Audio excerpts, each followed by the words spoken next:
ऋषि देवर्षि नारद जी अगला सूत्र, अन्याश्रयाणाम त्यागो अनन्यता।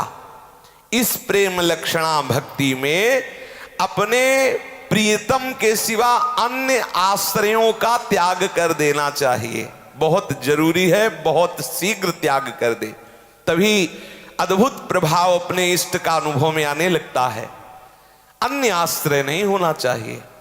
हम लोग बहुत आश्रय अन्य लिए हुए हैं। अमुक अमुक के फोन नंबर है, कभी कोई बात पड़े तो उनको फोन कर देना, कभी कोई जरूरत पड़े वो है ना हमारे मित्र, कभी कोई जरूरत वो है ना पदाधिकारी, गए आप गए। जब सब जगह से संबंध खत्म, एकमात्र प्रभु से संबंध है। चाहे जैसी परिस्थिति हो, चित्त में केवल अपने आराध्य देव का भरोसा, आराध्य देव का चिंतन। इसीलिए गोस्वामी जी कह रहे, बने तो रघुपर ते बने, बिगड़े तो भरपूर, तुलसी और अंते बने ता बलिबे पे धूर। आहा, कितने हृदय की रस भरी बात गोस्वामी जी कह रहे हैं। जो बने तो हमारे इष्ट से बने, अगर बिगड़े तो इन्हीं से बने, बिगड़े अगर औरों से बने तो उस पे धूल है, नहीं चाहिए मुझे औरों से बनाना। ऐसी अनन्यता हृदय में धारण करो। प्रेमी भक्त के मन में अपने प्रीतम प्रभु के सिवा अन्य किसी के होने की ही कल्पना नहीं होती। तब वो दूसरे का चिंतन मनन कैसे करे, क्योंकि दूसरा कोई है ही नहीं। वो तो चराचर विश्व को अपने प्रीतम के स्वरूप में देखता है। उत्तम के अस बस मन माही, सपने हुआन पुरुष जगनाही। रहीमदास जी कहते हैं कि आंखों में प्यारे की मधुर छवि ऐसी समा रही है कि दूसरी किसी छवि के लिए स्थान ही नहीं रह गया। प्रीतम छवि नैनन बसी, पर छवि कहाँ समाए। भरी सराय रहीम लखी, आप पथिक फिर जाए। प्रीतम छवि नैनन बसी, पर छवि कहाँ समाए। भरी सराय रहीम लखी, आप पथिक फिर जाए। जब प्रीतम का निरंतर चिंतन होता है, नाम जप होता है, तो नाम रूप को आकर्षित करके नयन मन में बसा देता है। जब नेत्रों में और मन में प्रभु बस गए तो अब जगह रही नहीं, दूसरा प्रवेश कैसे करे। श्री गोपी जनों की कैसी रसमयी स्थिति है कि तुम्हें कैसे बताऊं। मेरा मन मेरे नेत्र श्याम रंग से रंग गए तो ऐसा लगता है कि श्याम रंग ही उमड़कर तीनों लोकों को डुबो दिया। जिधर देखते हो श्याम ही श्याम, श्याम ही श्याम। अब तो हम किसी ग्रंथ में अगर देखते कुछ लिखा हुआ तो सब श्याम ही श्याम नजर आते हैं, अलग करके क्या बाचूं, सब में श्याम श्याम श्याम। जो स्याही है वो श्याम सुंदर है, जो लिखावट है वो श्याम सुंदर है, जो लिखा है वो श्याम सुंदर है। श्याम श्याम श्याम श्याम, क्या अलग करके बाचूं। आंखों में ऐसे श्याम सुंदर बस गए जैसे अमावस की रात में केवल श्याम ही श्यामता दिखाई देती है, ऐसे हमारी आंखों में बस गए हैं श्याम सुंदर। जिधर देखते हो जैसे यमुना जल है उसमें देखो श्यामता, पूरे त्रिभुवन में श्यामता, कहीं किसी ग्रंथ में देखो तो श्यामता। कैसे बताऊं, मेरा मन मेरे नेत्र साफ श्याम श्याम में, अब मैं किसी की काम की नहीं रह गई, क्योंकि श्याम रंग होकर के मेरे नेत्रों में मेरे मन में समा गए। श्याम श्याम रंग होकर मेरे नेत्रों में मेरे मन में समा गए। तो जिधर देखती हूँ जित देखो तित श्याममयी है। उद्धव जी समझा रहे हैं गोपियों को।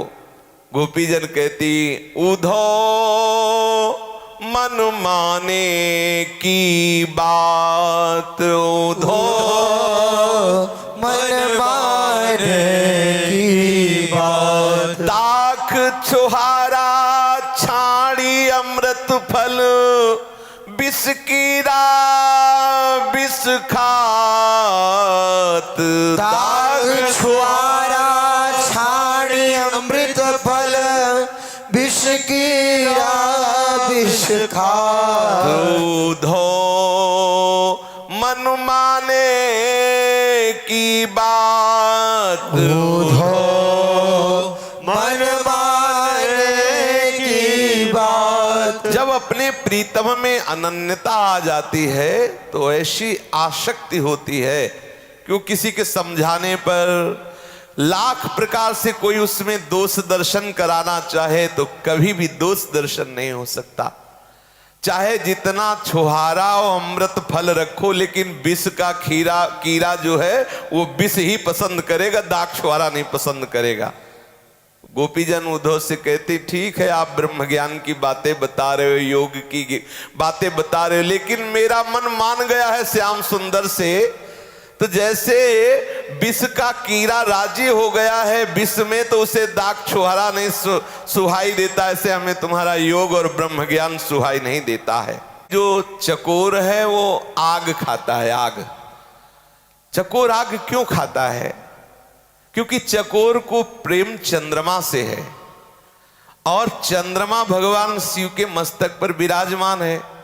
उससे आकाश स्थित चंद्रमा तक पहुंच हो नहीं सकती, क्योंकि इतनी उड़ान में हमारी सामर्थ्य नहीं है। तो मैं कैसे चंद्रमा को प्राप्त करूं? तो पता चला चंद्रमा तो भगवान शिव के भी मस्तक पर विराजमान है, और भगवान शिव चिता भस्मा लेपो गरल मसनम दिक्पट धरो जटाधारी कंठे भुजगपतिहारी पशुपति। भगवान पशुपति चिता की राख लगाते हैं, जो भस्म लगाते हैं मस्तक पर।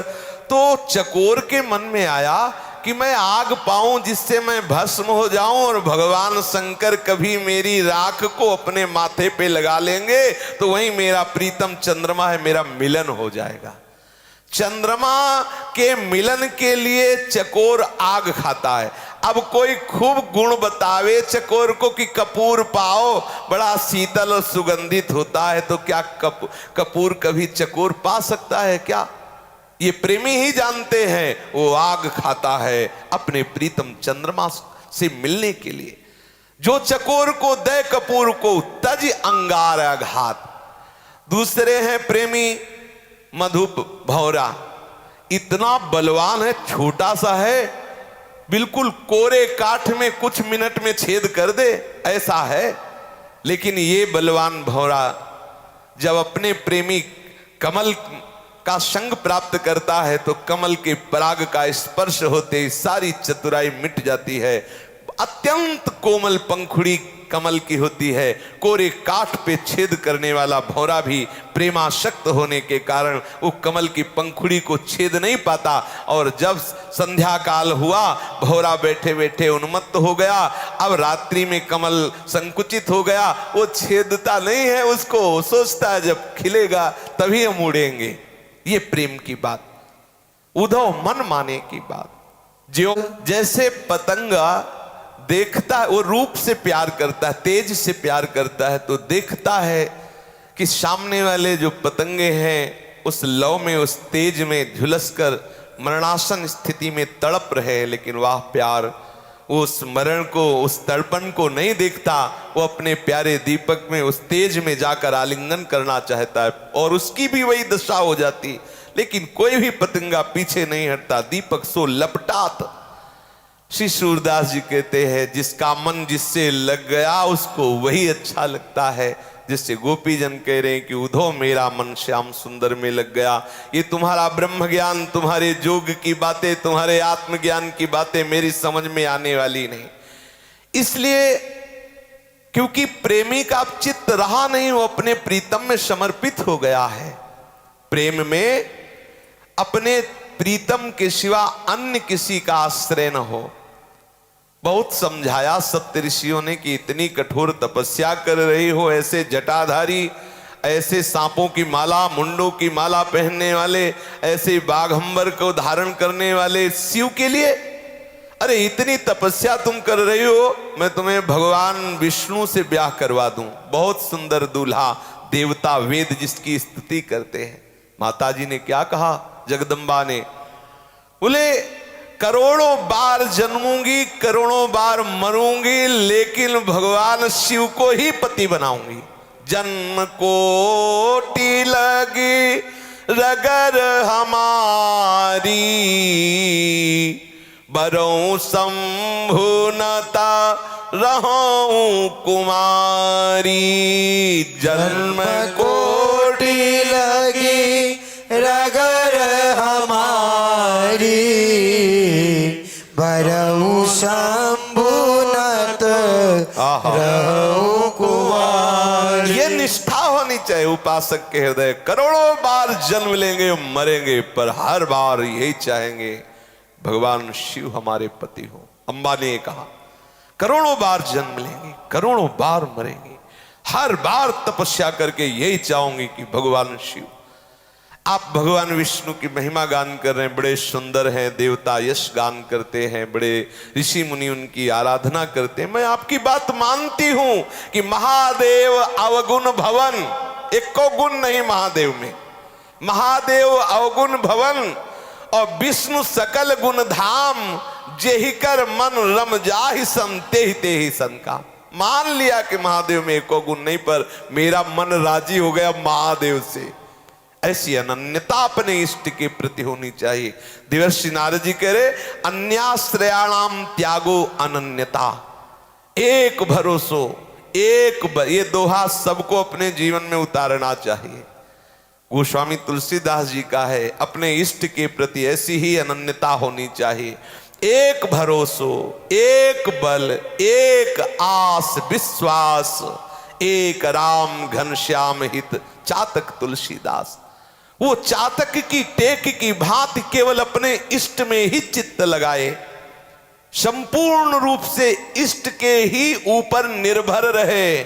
कहीं कोई अन्य भरोसा, कोई अन्य बल, कोई अन्य आश्रय ना जाए, नहीं तो हमारी शरणागति कलंकित हो जाएगी, हमारा प्रेम दूषित हो जाएगा।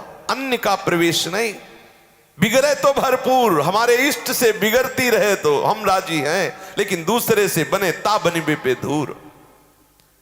संपूर्ण रूप से अपने इष्ट पर निर्भर हो जाओ, उसी के लिए प्राण धारण करो।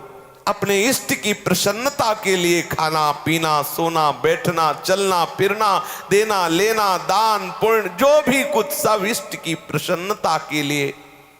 अतएव उसके समस्त कर्म, भगवत प्रेमी उपासक के समस्त कर्म अपने इष्ट देव के प्रति अनन्य भाव से ही संपन्न होते हैं, इसलिए कोई भी कर्म उसे बांध नहीं सकता।